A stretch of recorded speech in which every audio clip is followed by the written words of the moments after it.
This is my friend, Kaliapani, one of the most knowledgeable gentlemen I've met about the, the Vedas. What is the Vedas? Veda means knowledge. It's the original books of knowledge. I mean, historically on the planet, there's no body of literature which is more profound and extensive and ancient than the Vedas. I've heard about it all my life, and I've started to look into it, and the more I read, the more interesting it gets. Its depth has no bounds. Yeah. We come here today on Lord Chaitanya's birthday, and I did a little research and found the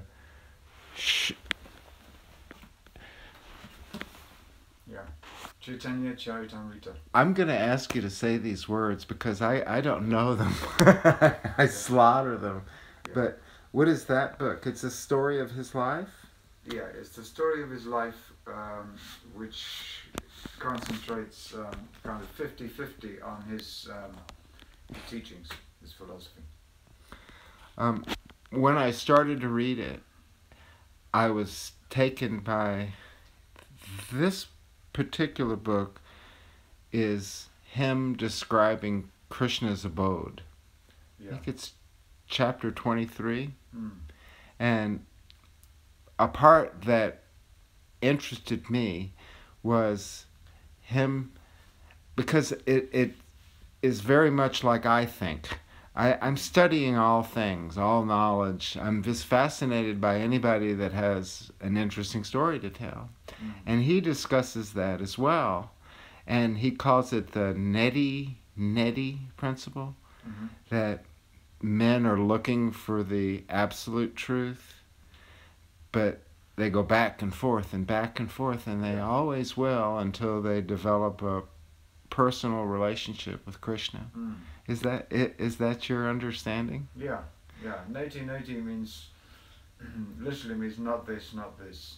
So we're trying to find substance. We're trying to find something which is not full of misery and always disappointing. And we're searching by elimination, the process of elimination. Observing, it's not this, it's not that person, it's not this state, it's not that place. So, Chaitanya's message was that there is another dimension altogether. There's the material dimension and there's the spiritual dimension, which is a world of variety, but spirit, where time doesn't have doesn't deteriorate everything. That's what he's talking about. That place is our home. We are not this material body. We're what animates the body. That is indestructible. And we're away from home. That's why we're not really happy. Well, I've found that the more I look and the more I study, the more confused I get. There seems to be no end to it. Yeah. Where I marked it, but I'm a poor scholar. I don't know if the camera will get that, but it's the 15th and 16th chapter, and I was really hoping that you could give me your take on it. Yeah.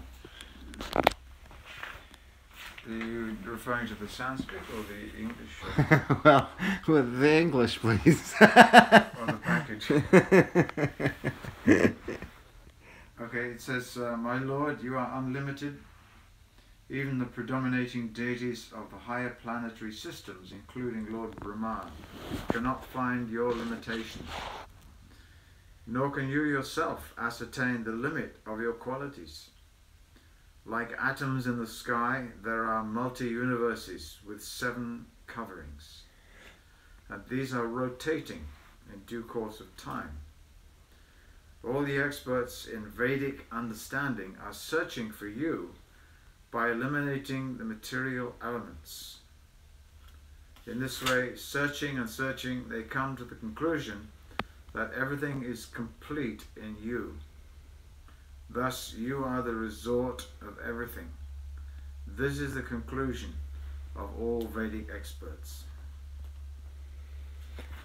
I find it fascinating that the latest quantum physics is directly in line with these ancient writings, Oh. where they talk about other universes and atoms and how things are spinning. Yeah. And it's mind-boggling. While man was in Europe was laboring under the worst of circumstances, these people were talking about atoms and other universes. It's phenomenal to me. Yeah. Yeah. Well, this is describing Vedanta, which means anta. From anta we get the English word, because Sanskrit is the mother of all language, according to many scholars. So anta, from anta we get the English word end. And so Vedanta means the end of all knowledge. This verse is describing the end of all knowledge, being that ultimately the absolute truth is a sentient being. A person. Yeah, a person. Yeah. Who we cannot understand by reference to our experience of people. 6 foot or so, and fallible and limited. And the Lord is inconceivable.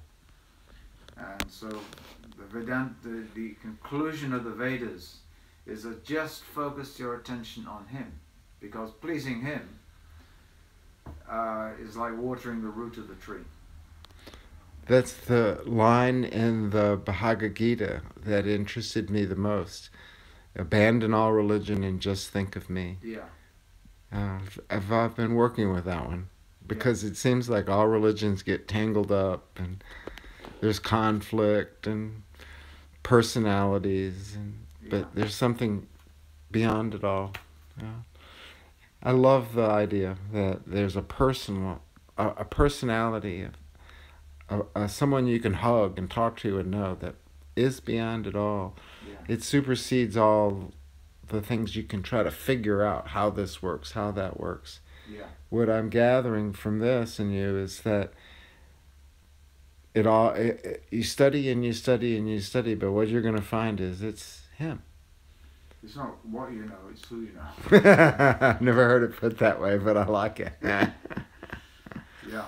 Well, this talk could go on for hours. I was hoping that we'd keep it around 10 minutes, and we have a couple minutes more to go. Yeah. Is there anything that you'd like to say or that you're thinking about?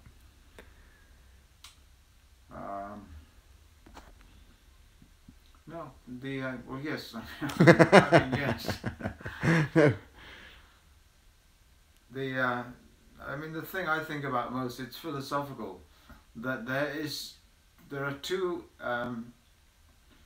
energies. One is the material energy and one is the spiritual energy.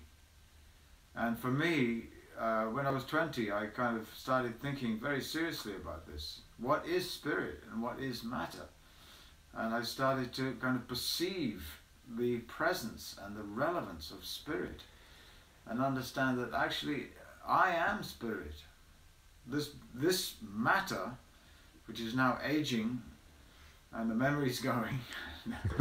I read somewhere where we're at the age where we can hide our own Easter eggs, and a few minutes later we're stumped. Right, yeah. What was I talking about? Oh, yeah. This matter is not me. I'm something indestructible and perfect, and beyond the transformations of death is the ultimate transformation.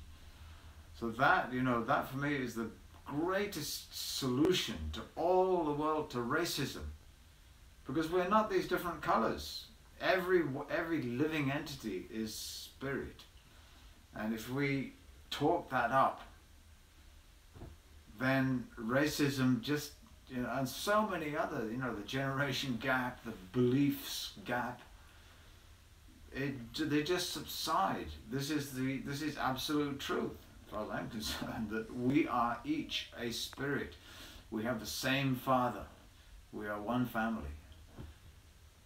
I like it. I understand. And if you think about that instead of your body and the things that happen to the body, Yeah. the problems at work, the problems with the girlfriend, not enough money, it's a different way of approaching everything. Yeah. Probably dance better too. Well, I hope we can talk about some more things. The rest of that chapter is fascinating. It describes the place where Krishna lives. The everything. I heard the founder of your society, Krishna Consciousness, most people call him Prabhupada, was talking to a Christian who I was raised a Christian and have a lot of, almost everyone I know is a Christian, and I'm very proud of a lot of the things that Christian values has put forth.